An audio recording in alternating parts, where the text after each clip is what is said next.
Welcome to White Boy Shop, and today we're going to be talking about the welder because we just got a new shielding gas bottle.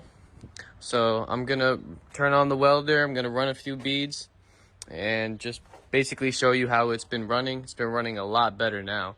So this is the shielding gas bottle that we got from AGL Welding in Clifton, and in the bottle is a 75-25 blend, so that's argon CO2. And yeah, I'm just gonna give you a brief explanation on how I would set it up and whatnot, so you could use this as a reference. And also, I did a little bit of work off camera. I fixed my peg over here, and I also added a shift lock on this side. So let me go back over here. I can show you the beads over here. These aren't mine. These are the ones that came with it.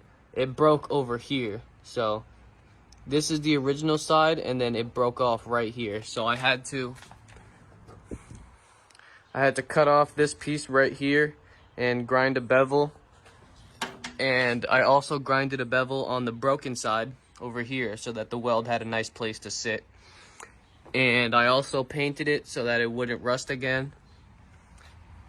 And as for the shift lock, I took one of these pieces of tubing and I cut it. I gave it a notch so that it would sit nicely against the frame over there. And also, anytime you're doing welding on an electric bike, make sure you disconnect the battery, because with the welding current that is going through the bike, you might fry your battery. So make sure that the battery is disconnected. So everything over here is all fixed up. I didn't think to film it because I was just so worried about getting it fixed. So that's all good. But I will most likely get this on film. I'll explain that after I talk about the welder. So we got the 75-25 blend in there. I'm gonna run a few beads in there really quick just so I can show you. But before I do that, I'm gonna turn it on. And over here, so this is the way I would do it. Some of the old heads might be like, oh, you're doing it wrong, but this is my way, okay? So open up the bottle, make sure that it's open, and then over here you can set your pressure. So turn it to the right, and I put it anywhere in between 12 and 16. So you keep tightening it until you get your desired pressure. Okay, I'll probably get a different piece because I already ran a whole bunch of beads on here. Okay, so I'm gonna use the other side of a backing strip. So I'm gonna simulate a fillet weld. Okay, so this is my MIG gun, and inside the gun we have 030 wires. So if you have a 75-25 blend, you're kind of limited to what kind of filler metal you can use. So you can use 035, you can use 030, but if you were to run like 020, 025, you'd probably have to switch your gas blend. So right now I have 030 wire in there, so I'm going to show you how that runs.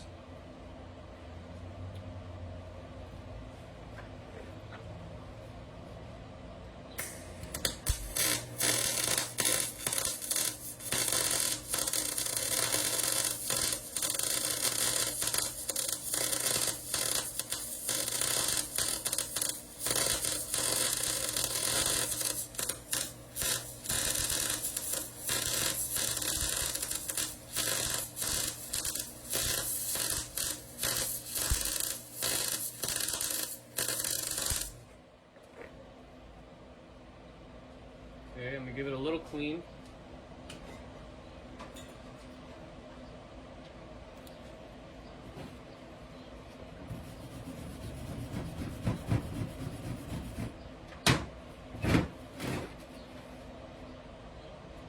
Okay, probably could hold my edges a little bit longer. As you can see in the beginning, the wire started to push on the base metal because I have a bad ground, so I definitely need to invest in a better welding table because right now I'm using a desk. So yeah, we got some pretty good beads going on there. So it's coming out really good.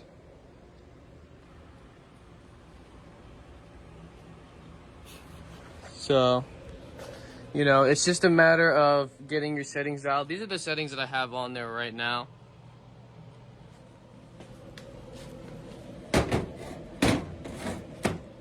So, before I start talking about the go-kart, I'll just show you how I would shut it off. So, after you're done welding or whatever work you're doing, actually, no, keep that on, keep that on.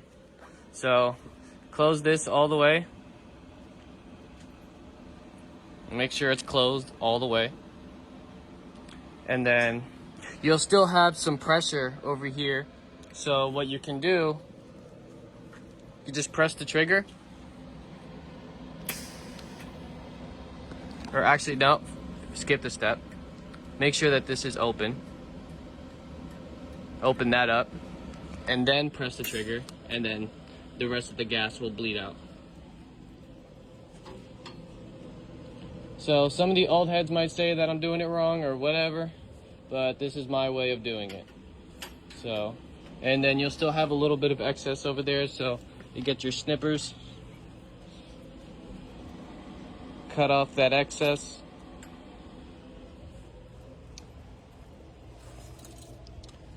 And then there you have it. Now, it's all closed over here. The pressure over here is gone, and it's safe to put away. So this is the setup that we have. I'm gonna play with the settings, you know, just so I can get the settings as dialed as possible.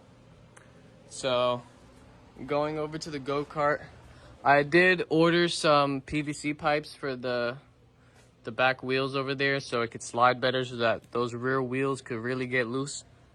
And then I'll start cutting into this.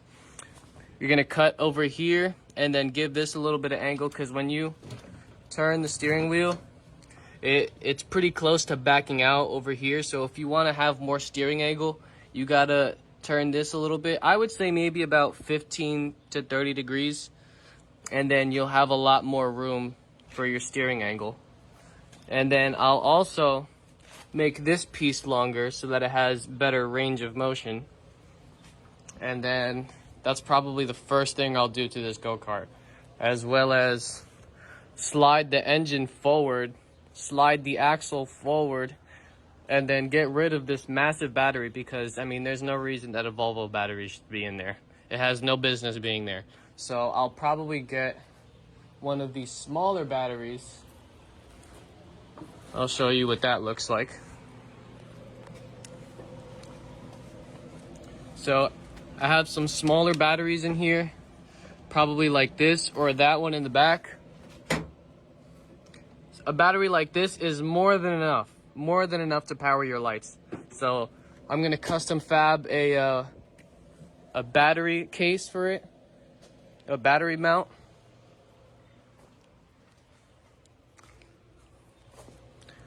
And then slide all of this stuff forward and then cut off the excess. And then I'll probably do like some type of body kit over here, because I don't like how this is over here but it ends over here. I want it all to be nice and flush. So that's probably what I'm gonna do as well. So there's a lot of things to do to this go-kart. So yeah, in terms of the welder, that's how I would set it up and turn it off. So just a few things to note. Whatever wire you're running in here, make sure that you have the correct contact tip size and the drive rollers on the inside. So yeah, as for the welder, that's pretty much it. That's how I would set it up and, you know, turn it off and whatnot. So I think that's pretty much gonna be it for today, because I just wanted to give a brief explanation of how the welder works now that we have the shielding gas in there. So now that we have the shielding gas, we can do a lot of work in here on the go-kart, and as well as the cab over there would definitely point people towards this video. So thank you for watching, and I'm gonna wrap it up here.